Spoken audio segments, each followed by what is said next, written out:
aquí a mi derecha Luis Medina Montoya. Yo soy natural de Málaga y por tanto me encanta poder tener aquí a un paisano. Y aunque bueno, me considero ciudadano del mundo, pero realmente para mí es un placer que esté aquí también Luis. Se me ha olvidado presentar tu ponencia. La ponencia es Protección Animal y Convivencia Responsable, Sensibilidad y Expectativas, el caso de Málaga. Luis. Gracias. ¿Al final es PDF o...? Lo que van a probar en el PowerPoint. Vale.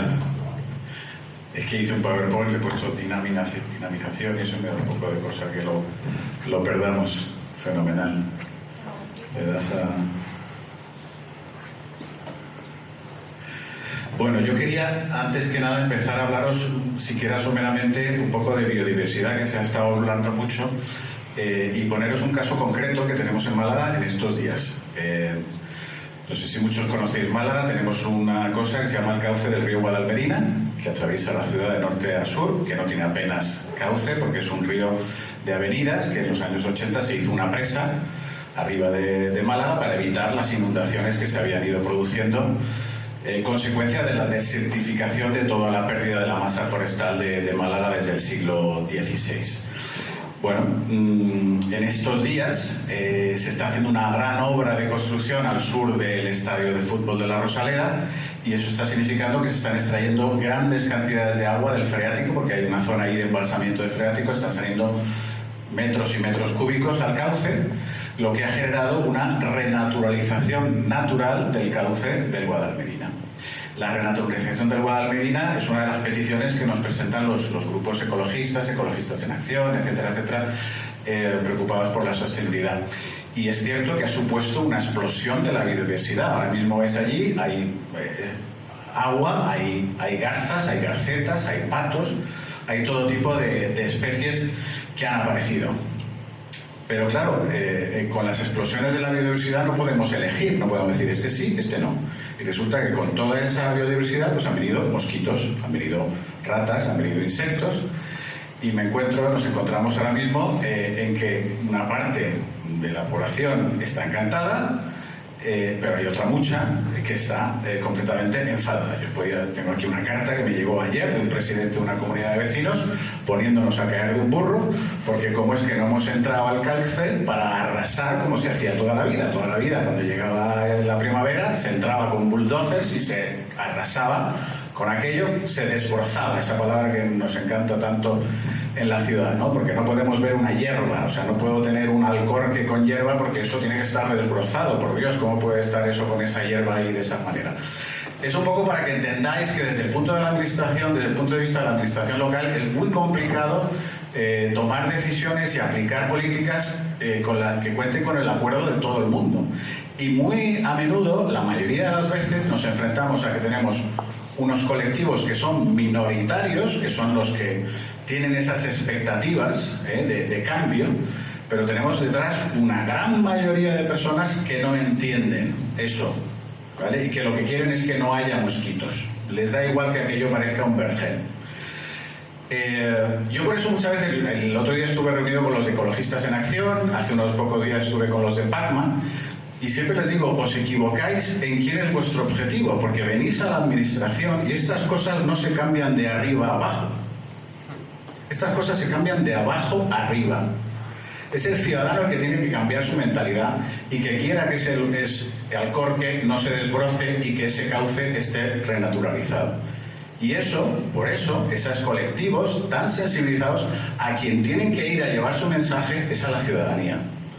Porque a la administración yo los escucharé, me parecerá razonable, les daré la razón, pero yo no tengo formas de hacer que la ciudadanía... Yo puedo hacer una campaña, pero eso a la ciudadanía en general les afecta muy poco. El ciudadano, las personas, lo que hace que nos movamos es el ejemplo, más que lo que nos digan o lo que nos cuenten. Y por tanto, pues estos colectivos lo que tienen que hacer es trasladar esa sensibilidad a la ciudadanía con su ejemplo. Y que no sea yo el que está a la puerta del supermercado enseñando sobre separación de residuos y regalando bolsas de reciclaje, sino que sean los colectivos los que digan esto es lo que yo estoy haciendo y dar ejemplo. Y soy un ciudadano, no soy la administración que te vengo a contar esto. pero hoy me voy a centrar en los animales. Y voy a hablaros un poco de lo que hemos hecho en Málaga en estos años, ¿sí? Y me gusta empezar por datos, ¿vale? Y entonces os voy a poner una tabla para que veáis. Estos son los datos de entradas y salidas de gatos y perros en el periodo enero a mayo del año 2012, ¿vale? Yo la estadística que tengo es desde el año 2011, pero no me ha podido dar la segmentación enero-mayo del 11 y por tanto os doy en el 12. Fijaros, en ese periodo, en el año 2012, recogimos 391 perros y nos entregaron 551. La ley andaluza permite que cualquier persona que ya se ha cansado de su perro lo lleve a un zoosanitario. Yo tengo que cogerlo sin preguntar, sin cobrar nada, sin pedir explicaciones. Ahí me lo quedo. Se adoptaron 183, fueron rescatados por sus propietarios 60 y cedimos a otras instituciones, generalmente la Sociedad Protectora de Animales, pero también otras, 161. Y eutanasiamos 454 perros en esos 5 meses. Y abajo tenéis los gatos. Fijaros, el dato curioso de los gatos es que las entregas por propietarios son siempre infinitamente menores que las de los perros. Pero sé que al final los dueños de perros y gatos tienen una diferente sensibilidad. Es muy habitual que la proporción, como veis, y eso se mantiene a lo largo de los años. Y tuvimos que sacrificar 383 gatos. Ahora os voy a poner los datos de este año, enero, mayo 2021. Hemos recogido 78 perros, nos han seguido entregando 98, se han adoptado 64. Dale a la siguiente, por favor. Aquí tenéis, no sé si me puedes esconder para que... Esta es la variación de ese periodo del 2012 con el 21. Fijaros, se ha reducido un 81% la entrada de perros. Hemos reducido también, evidentemente, las adopciones, los rescates, porque todo ha bajado. 3 perros he eutanasiado en este periodo.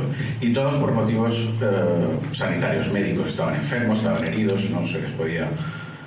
99% de reducción. Y en gatos... pues ahí tenéis también los números. Hemos tenido que eutanasiar 2 gatos. Estos son 10 años de trabajo. La siguiente. Bueno, señalado aquí. Siguiente, por favor. Esta ha sido la evolución de esos 10 años, desde el año 2011. Tenéis ahí todos los parámetros que hemos estado viendo, pues cómo han ido evolucionando en ese periodo. Siguiente, lo vemos en forma de gráfico.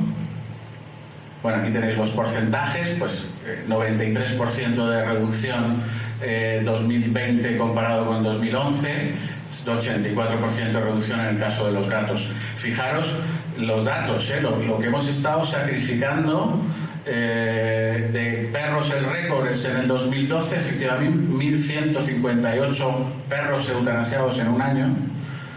Y en gatos el récord está en el 2012, 939. Y hemos pasado, al año pasado, se eutanasiaron 78 perros y 139 gatos. Pero a día de hoy los números son los que habéis visto. Luego hemos alcanzado el sacrificio cero sin tener que determinarlo de forma normativa, por ordenanza. Siguiente.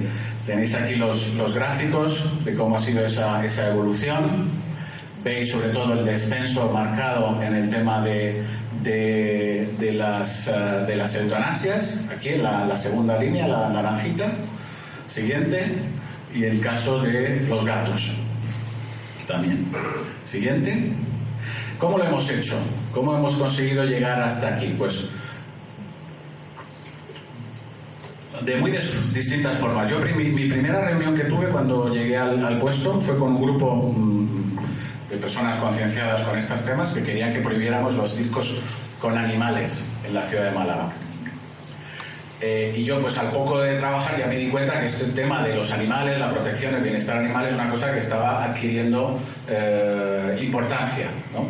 Y por tanto, pues hemos empezado, desde ese momento, comenzamos a trabajar poco a poco, con todos los colectivos con los que hemos podido, ¿vale? La Sociedad Protectora de Animales, que como decía Manuel, está muy cerca de nuestros centros sanitarios, les asignamos una subvención anualmente, que ahora está del orden de 80.000 euros.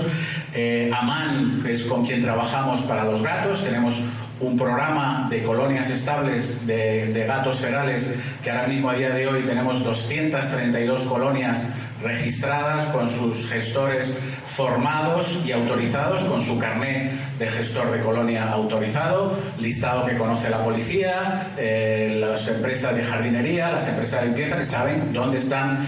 Estamos ahora en el proceso de georreferenciar esas colonias.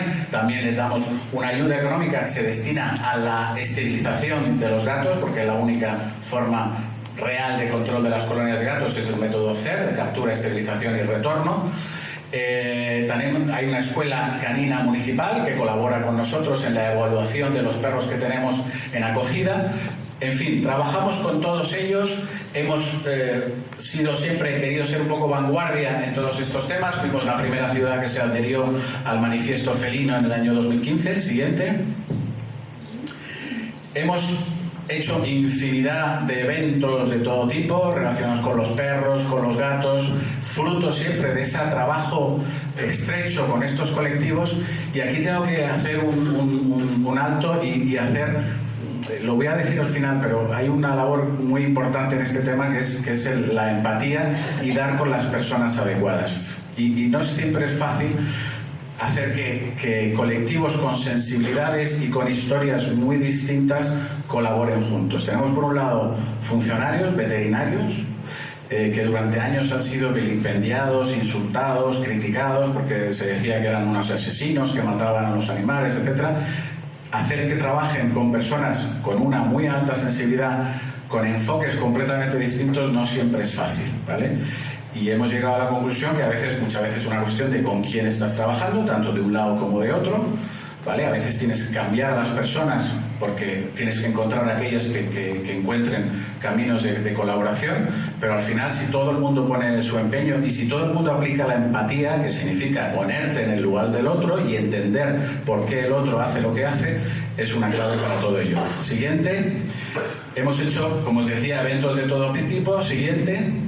Hemos hecho campañas, tanto nosotros directamente como colaborando con colectivos para promover la adopción. Esta que veis aquí es una que nos gustó mucho, con Jorge Berrocal, que reconocéis de Gran Hermano. La famosa frase de ¿quién me pone la pierna encima? ¿No? Pues hicimos este juego de palabras, ¿quién me pone la pata encima? Jorge, hemos mantenido con él una muy buena relación a partir de entonces, ¿vale? Y bueno, pues estas cosas son siempre importantes, las campañas, la información, la divulgación, pero evidentemente, sobre todo yendo de la mano de los colectivos y que sean los colectivos los que se impliquen y que esto no sea una campaña que hace la administración, sino que sea una cosa que hagamos conjuntamente. Siguiente. Difusión, comunicación, todas las adopciones que se hacen en nuestros centros sanitarios le damos difusión, las hacemos internacionales también a través de las protectoras. Tenemos las visitas de escolares que contaba Manuel. Prácticamente todas las semanas tenemos escolares que vienen a nuestros centros sanitarios y les hablamos de tenencia responsable o convivencia responsable. Siguiente. Y evidentemente pues todo un esfuerzo de mantener esa comunicación constante, que la ciudadanía conozca todo lo que estamos haciendo, que aprenda, que entienda las razones por lo que estamos haciéndolo, y contando como siempre con la complicidad de estos colectivos, que no sea una cosa de la administración, sino que vayamos siempre también en materia de comunicación. Y aquí tenéis pues los últimos grandes hitos de este principio de año que hemos conseguido. Pues eso, por primera vez estuvimos 3 semanas sin ningún gato en el centro sanitario.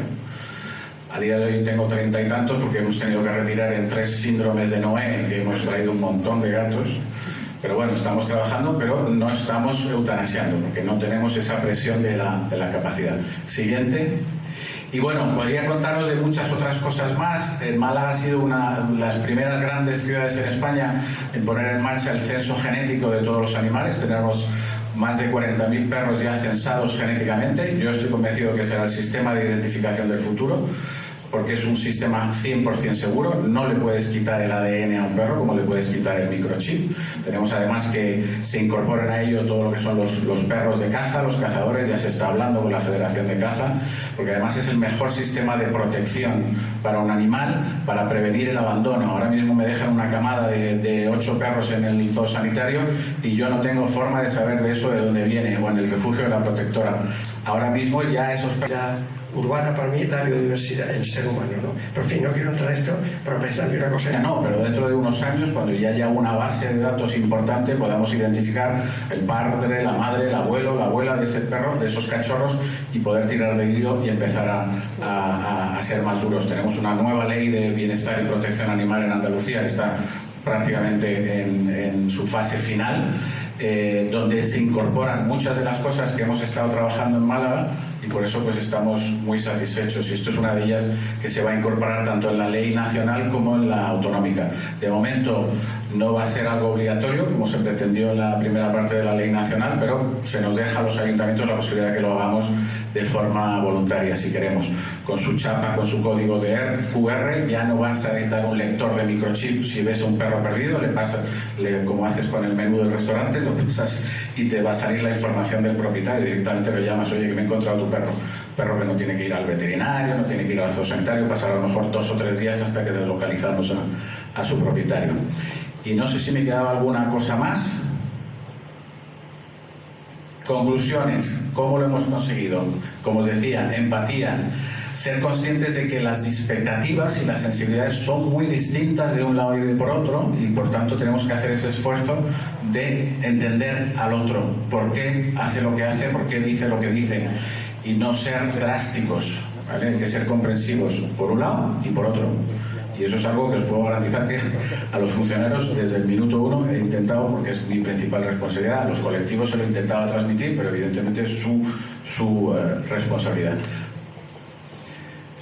Muy importante, importantísimo, despolitizar todos estos temas.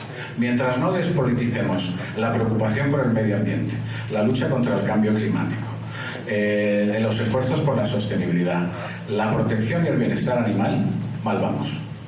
Si se convierte en un arma política, donde yo solo con mi ideología soy el único que puede defender estas cosas y todos los demás no tienen nada que decir, mal vamos, porque ya estamos poniéndonos enfrente a la mitad de la población. Estos son temas comunes de todos y no pueden ser un arma arrojadiza políticamente. Son temas en los que todos tenemos que estar de acuerdo. Y si cualquiera se adueña de ellos, ya saben que está haciendo un flaco favor al conjunto de la población. Todos estos temas, ¿eh? Siguiente.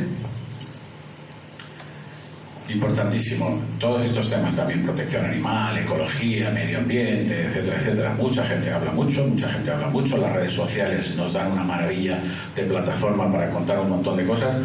Pero luego, a la hora de la verdad, los que curran, y eso lo conoceréis vosotros en Sevilla Consciente, que al final queda siempre un núcleo de personas que son las que ponen y dan el callo, son siempre los mismos. Esto pasa en todos lados, ¿vale?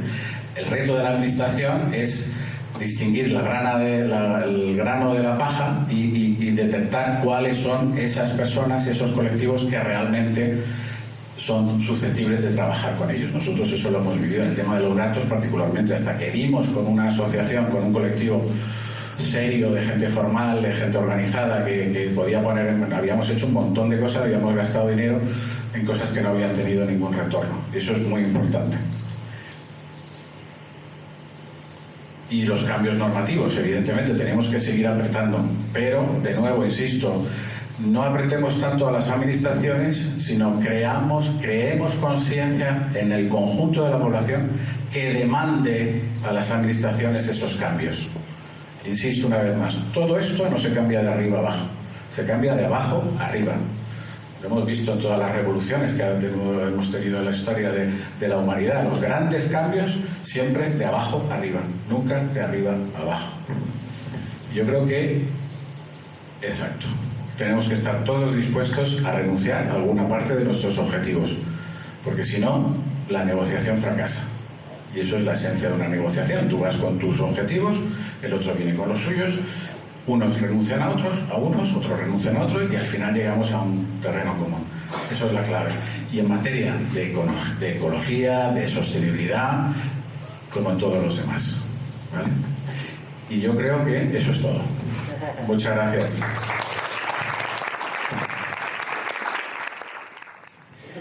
Bueno, pues a ver, mi reflexión tiene que ver con dos cuestiones. En relación a la salud y a la biodiversidad, evidentemente hay un nexo en común, ¿no?, que tiene que ver con la interioridad.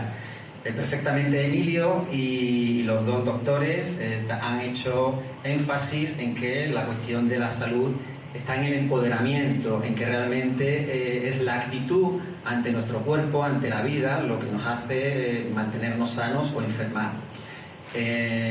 Totalmente de acuerdo, y creo que ahí está la base. Creo que aquí se han sentado los pilares fundamentales de donde tenemos que buscar la salud y evidentemente confiar en los grandísimos profesionales que existen en todas partes, desde, en fin, auxiliares, enfermeros, que con su buena intención están al servicio de que la salud, pero que realmente somos nosotros donde tenemos que empezar, y además haremos un gran favor a la comunidad médica si nos cuidamos más y somos más biodiversos, tanto con nosotros como con lo que nos rodea, ¿no? En relación a la biodiversidad, dos cuestiones que tienen que ver con el intervencionismo, el afán de intervenir en todo lo que es intervenible por parte del ser humano, cuando Enrique Simó ha explicado perfectamente que nos cuesta trabajo estar quietos, hacer un tiempo de silencio, de cerrar los ojos, de meditación. El minutito que hemos hecho con él a mí se me ha hecho muy corto, pero entiendo que también hay personas que la meditación y estar con uno mismo, con los ojos cerrados, centrados en la respiración, bueno, parece fácil, pero no lo es, no lo es. Entonces se trata de que tenemos que centrarnos más en nosotros mismos y observar. Esto nos hace situarnos en la posición del observador, no del que interviene, y en cuestión de la naturaleza intervenimos demasiado. Y hay un gran ejemplo que me gusta poner en este caso, que es que en marzo del año pasado, cuando se declaró la pandemia a nivel mundial, donde nos obligaron a quedarnos en casa, precisamente la naturaleza se expresó maravillosamente y las grandes ciudades empezaron a enriquecerse con insectos, con aves, costas donde las aguas estaban turbias o contaminadas, aparecían peces, delfines, animales que antes no había, en los ríos igual, y sobre todo en las grandes ciudades más importantes del mundo, en 2 semanas nada más los niveles de contaminación atmosférica bajaron tremendamente. Todo esto por el no intervencionismo humano. A nivel individual podemos hacer lo mismo en nuestras vidas cotidianas y realmente no es difícil, no es difícil. Existe lo que se dice y todos conocemos de desarrollo sostenible, ¿no? Crecimiento continuo a nivel de economía, cuando realmente lo que toca ahora es la retirada sostenible. No significa el parón como en la pandemia del año pasado, pero sí que significa que poquito a poco podemos ir dando pasos atrás y llevando una vida más sencilla. Y bueno, y la otra cuestión, que no me quiero enrollar mucho, que tiene que ver con los seres invasores, las especies invasoras. Bueno, pues hace tiempo me dediqué a estudiar las listas negras de especies invasoras en el mundo. Existe una lista negra española de especies invasoras, una lista europea de especies invasoras y una lista mundial de especies invasoras, donde, si no recuerdo mal, la primera es la acacia negra, la segunda es un ave, el miná común, y la tercera especie invasora, más invasora del mundo, el caracol gigante, un caracol africano. Bueno, y yo dije, y me pensé, ¿y dónde está el ser humano en esta lista? No aparece el ser humano, nosotros no somos invasores, cuando realmente, si pudieran expresarse la naturaleza y los animales, creo que nos situarían a nosotros con diferencia en el primer lugar como la especie más invasora del planeta Tierra. Y yo creo que tenemos que tomar conciencia de ello y tenemos que, en lugar de invadir la naturaleza y intervenirla, en el tema de las cotorras, por ejemplo, a mí me apasiona mucho este tema porque desde el Foro de Medio Ambiente hemos tratado mucho este tema con el Ayuntamiento, con Enrique, con Luis Medina, y realmente observar cómo se adapta una especie que habitualmente no está en esta zona, pero ver cómo se interrelaciona con los demás seres y no intervenir o lo mínimo posible para que se adapte, y haciendo las pequeñas modificaciones que haya que hacer, Entonces yo creo que ese es el camino. El camino es el no intervencionismo, la retirada sostenible, el autoconocimiento y la observación del mundo que nos rodea. Y bueno, y todo esto nos lleva a la consciencia, todo esto nos hace ser más conscientes. Y bueno, si no quiero comprometer mucho a Luis Medina Montoya, pero ya que tengo aquí la oportunidad, me gustaría hacerle una pregunta concisa en relación al tema de las cotorras en Málaga, que sé de buena tinta que las cotorras no entienden de fronteras y se desplazan por toda la Costa del Sol, y son distintos municipios en Málaga los que están estudiando la manera de también no tener que erradicarlas, como se ha hecho por ejemplo en Zaragoza y en algunos otros lugares donde con carabinas pues se les ha disparado para erradicarlas, ¿no? Creo que hay otros caminos más inteligentes y empáticos con nuestros hermanos los animales. Así que si Luis, ¿no te importa comentarnos un poco cómo está la situación de las cotorras en la Costa del Sol?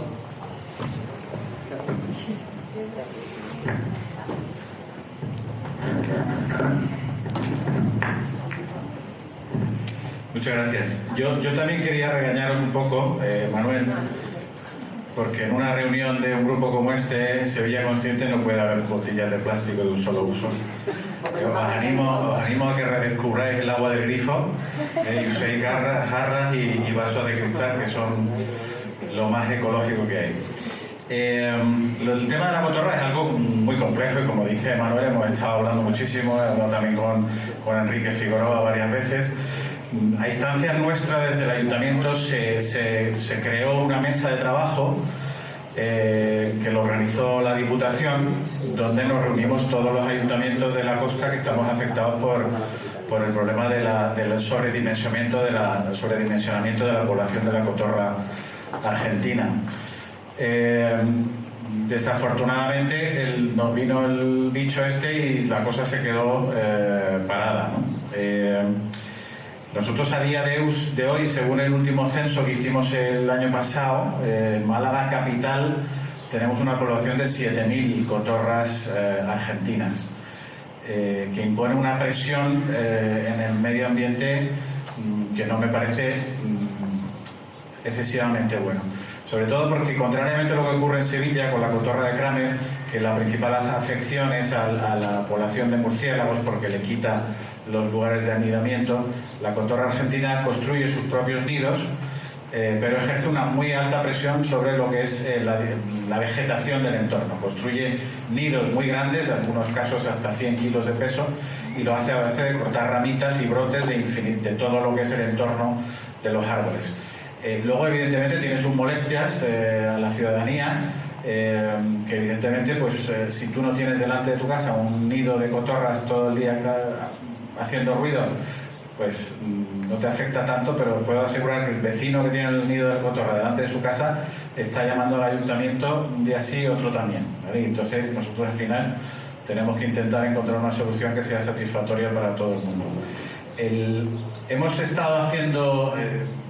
se hizo el servicio de control de aves, entró una nueva empresa y hemos empezado a hacer pruebas con esta nueva empresa y hemos descubierto que el sistema de trampa, la típica trampa de libro de toda la vida con el que se cazaban las pequeñas aves y el silvestrismo, ¿no? Se llama, me parece, pues es efectiva, porque a nosotros no nos parece adecuado el sistema de la carabina, ¿no? Del disparo. Pero lo cierto es que a día de hoy el único sistema que está cuantificado y que está documentado científicamente, su efectividad es el del disparo, porque en Zaragoza lo hicieron y a nivel nacional es el único sistema que hay. Pero nosotros estamos comprobando que hay otros sistemas que pueden ponerse en práctica. Al final todo es una cuestión de equilibrio entre lo que es las necesidades y las exigencias de la ciudadanía, esa sensibilidad que necesitamos que nos ayuden los que son más sensibles a cambiar, con lo que es el derecho a la vida de estos seres vivos, ¿no? Y es muy complicado, muy complicado. Nosotros en cualquier caso, en ningún momento nos hemos planteado una exterminación ni una liquidación de la especie, o sea, lo único que perseguimos es un control de esa población, como se hace igualmente con las palomas, con las ratas o con las cucarachas, que al final pues, es lo que tenemos que encontrar, un equilibrio dentro del entorno urbano, porque ese libro de Darwin, Llega a la ciudad, me lo he apuntado porque me lo quiero leer. Ese equilibrio natural que sucede en el medio ambiente, en la naturaleza, no siempre ocurre en el medio urbano, porque es un medio que tiene otros factores que tienen otros efectos distintos. Pero bueno, en cualquier caso lo leeré. En conclusión, estamos esperando que se vuelva a reunir esa mesa de trabajo a nivel de la Diputación. El otro día cuando estuve con PACMA, ellos nos pidieron que pudieran aportar en esa mesa pues sus datos y sus informes y otras posibilidades de programas de control, y estamos dispuestos a hacerlo, porque en principio no nos llegamos a nada. Lo único que tenemos que intentar es mantener un equilibrio entre efectividad y coste, evidentemente, porque a lo mejor un sistema de esterilización desde un punto de vista ético puede ser muy interesante, pero el coste de capturar a las cotorras para llevarlas a un veterinario que la esterilice y devolverla a la naturaleza puede ser tan tremendo que no se pueda justificar de cara a esa ciudadanía que todavía no tiene esa sensibilidad. A aquellas personas medioambientalmente o ecológicamente sensibles les puede parecer fantástico que nos gastemos 100 euros en capturar, esterilizar y soltar a una cotorra, pero el conjunto de la ciudadanía a día de hoy no lo entiende. Luego, no nos empeñemos tanto en obligar a la administración a que lo haga, sino que trabajemos para que la ciudadanía cambie su mentalidad y le parezca razonable que me gaste 100 euros en esterilizar una cotorra. Esa es la diferencia, ¿vale? Yo entiendo perfectamente el enfoque medioambientalista, animalista, como queráis llamarlo, porque llevo 10 años trabajando con los colectivos y los entiendo, pero yo tengo que también mirar por cómo se gasta ese dinero público y qué es lo que me está pidiendo la ciudadanía. Y no siempre es fácil, incluso si tus objetivos son buenos. Nosotros tenemos en Málaga una experiencia que quisimos hacer, pusimos una colmena en la parte de arriba de un edificio nuestro municipal en el pleno centro histórico de Málaga, porque ¿cómo se llama lo de las abejas? No. Sí, pero polinización. No, la polinización. La apicultura. La apicultura urbana es algo que se está desarrollando ya en muchos países y nosotros quisimos hacer esa experiencia. Y funcionó fenomenal hasta que empezaron algunos vecinos a decirnos que cómo se nos ocurría, porque tenían abejas en su terraza, ¿no? Ni les picaban ni nada, pero se asustaban. Tuvimos que quitarlo, ¿no? Siempre es otro ejemplo de esa lucha constante que tenemos que tener entre yo que quiero dejar ese alcorque con esas hierbas porque están absorbiendo CO2 y porque están contribuyendo a la polinización, y el vecino que lo quiere niquelado. Es que lo quiere niquelado. Yo tengo una moción preparada para llevar a la Comisión de Medio Ambiente diciendo que no vamos a desbrozar solares, no vamos a desbrozar los alcorques, solamente en caso de problemas de seguridad o una circunstancia que el técnico diga hágase, no vamos a desbrozar, ni vamos a quitar, ni nada de eso. Hasta que se agoste, una vez que se seca, tal, entonces sí. Y lo he propuesto, evidentemente mi concejala a día de hoy, tal como está la sociedad, dice, yo no me atrevo porque esto es una cosa complicadísima. Eso sí, ella incluso ya va teniendo esa sensibilidad, evidentemente, que la tiene.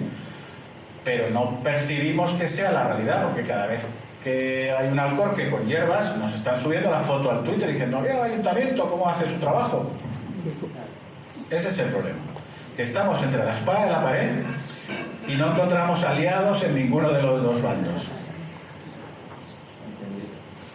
Muchas gracias. Gracias.